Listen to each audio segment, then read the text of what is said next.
క్రొత్త నిబంధన గ్రంథము నుండి అపోస్తలుడైన పౌలు ఎఫెసీలకు వ్రాసిన పత్రిక 3వ అధ్యాయము.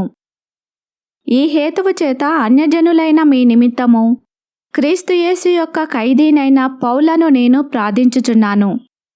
మీ కొరకు నాకు అనుగ్రహింపబడిన దేవుని కృప విషయమైన ఏర్పాటును గూర్చి మీరు వినియున్నారు. ఎట్లనగా క్రీస్తు మర్మము దేవదర్శనము వలన నాకు తెలియపరచబడినదను సంగతిని గూర్చి మునుపు సంక్షేపముగా వ్రాసితిని. మీరు దానిని చదివిన ఎడల దానిని బట్టి ఆ క్రీస్తు మర్మమును గూర్చి నాకు కలిగిన జ్ఞానము గ్రహించుకొనగలరు. ఈ మర్మమిప్పుడు ఆత్మ మూలముగా దేవుని పరిశుద్ధులగు అపోస్తలులకును ప్రవక్తలకును బయలుపరచబడి ఉన్నట్టుగా పూర్వకాలములయందు మనుషులకు తెలియపరచబడలేదు.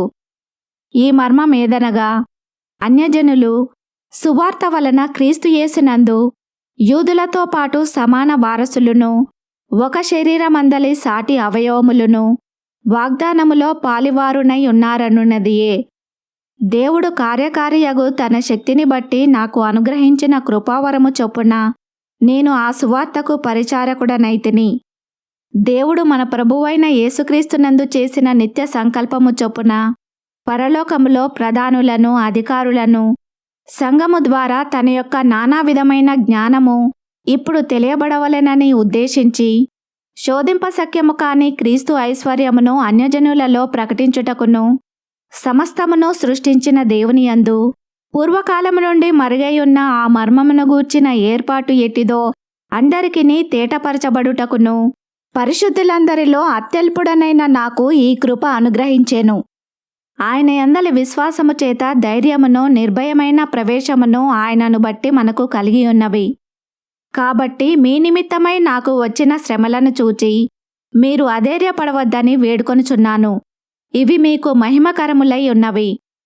ఈ హేతువు చేత పరలోకమునందును భూమి మీదను ఉన్న ప్రతి కుటుంబము ఏ తండ్రిని బట్టి కుటుంబమని పిలువబడుచున్నదో ఆ తండ్రి ఎదుట నేను మోకాళ్ళూని మీరు అంతరంగ పురుషుని యందు శక్తి కలిగి ఆయన ఆత్మ వలన బలపరచబడినట్లుగాను క్రీస్తు మీ హృదయములలో విశ్వాసము ద్వారా నివసించున్నట్లుగాను తన మహిమైశ్వర్యము చొప్పున మీకు దయచేయవలెననియు మీరు దేవుని సంపూర్ణత యందు పూర్ణులగునట్లుగా ప్రేమ యందు వేరుపారి స్థిరపడి సమస్త పరిశుద్ధులతో కూడా దాని వెడల్పు, పొడుగు, లోతు, ఎత్తు ఎంతో గ్రహించుకొనుటకును జ్ఞానమునకు మించిన క్రీస్తు ప్రేమను తెలుసుకొనుటకును తగిన శక్తిగలవారు కావలెనని ప్రార్థించుచున్నాను. మనలో కార్యసాధకమైన తన శక్తి చొప్పున మనము అడుగు వాటికంటేనూ ఊహించు వాటికంటేనూ అత్యధికముగా చేయ శక్తిగల దేవునికి క్రీస్తు యేసు మూలముగా సంఘములో తరతరములు సదాకాలము మహిమ కలుగునుగాక. ఆమెన్. 4వ అధ్యాయము. కాబట్టి మీరు సమాధానమను బంధము చేత ఆత్మ కలిగించు ఐక్యమును కాపాడుకొనుటయందు శ్రద్ధ కలిగిన వారై ప్రేమతో ఒకనినొకడు సహించుచు మీరు పిలువబడిన పిలుపునకు తగినట్లుగా దీర్ఘశాంతముతో కూడిన సంపూర్ణ వినయముతోనూ సాత్వికముతోనూ నడుచుకొనవలనని ప్రభువును బట్టి ఖైదీనైన నేను మిమ్మును బతిమాలుకొనుచున్నాను. శరీరం ఒక్కటే, ఆత్మయు ఒక్కడే. ఆ ప్రకారమే మీ పిలుపు విషయమై ఒక్కటే నిరీక్షణ యందుండుటకు పిలువబడితిరి. ప్రభువు ఒక్కడే, విశ్వాసం ఒక్కటే, బాప్తిస్మం ఒక్కటే. అందరికీ తండ్రి అయిన దేవుడు ఒక్కడే. ఆయన అందరికీ పైగా ఉన్నవాడై అందరిలోనూ వ్యాపించి అందరిలో ఉన్నాడు. అయితే మనలో ప్రతివానికిని క్రీస్తు అనుగ్రహించు వరము యొక్క పరిమాణము చొప్పున కృప ఇయ్యబడెను.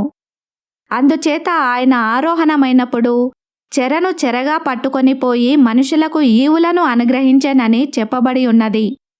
ఆరోహణమాయననగా ఆయన భూమి యొక్క క్రింది భాగములకు దిగననియు అర్థమిచ్చుచున్నది గదా. దిగువాడు తానే సమస్తమును నింపునట్లు ఆకాశమండలములన్నింటికంటే మరిపైకి ఆరోహణమైన వాడునై ఉన్నాడు. మనమందరము విశ్వాస విషయములోనూ దేవుని కుమారుని గూర్చిన జ్ఞాన విషయములోనూ ఏకత్వము పొంది సంపూర్ణ పురుషులమగు వరకు, అనగా క్రీస్తునకు కలిగిన సంపూర్ణతకు సమానమైన సంపూర్ణత గలవారమగు వరకు ఆయన ఈలాగు నియమించెను. పరిశుద్ధులు సంపూర్ణులగునట్లు క్రీస్తు శరీరము క్షేమాభివృద్ధి చెందుటకును పరిచర్య ధర్మము జరుగుటకును ఆయన కొందరిని అపోస్తలులుగాను, కొందరిని ప్రవక్తలను గాను, కొందరిని సువార్తికులను గాను, కొందరిని కాపరులను గాను, ఉపదేశకులను గాను నియమించెను. అందువలన మనమిక మీదట పసిపిల్లలమై ఉండి మనుషుల మాయోపాయముల చేత వంచనతోనూ తప్పు మార్గమునకు లాగు కుయుక్తితోనూ గాలికి కొట్టుకొని పోవునట్లు కల్పింపబడిన ప్రతి ఉపదేశమునకు ఇటు అటు కొట్టుకొని పోవచ్చు అలల చేత ఎగరగొట్టబడిన వారమైనట్లుండక ప్రేమ గలిగి సత్యము చెప్పుచు క్రీస్తు వలె ఉండుటకు మనమన్ని విషయములలో ఎదుగుదము. ఆయన శిరస్సై ఉన్నాడు. ఆయన నుండి సర్వశరీరము చక్కగా అమర్చబడి తనలోనున్న ప్రతి అవయవము తన పరిమాణము చొప్పున పనిచేయుచుండగా ప్రతి కీలు వలన గలిగిన బలము చేత అతకబడి ప్రేమయందు తనకు క్షేమాభివృద్ధి కలుగునట్లు శరీరమునకు అభివృద్ధి కలగజేసుకొనుచున్నది.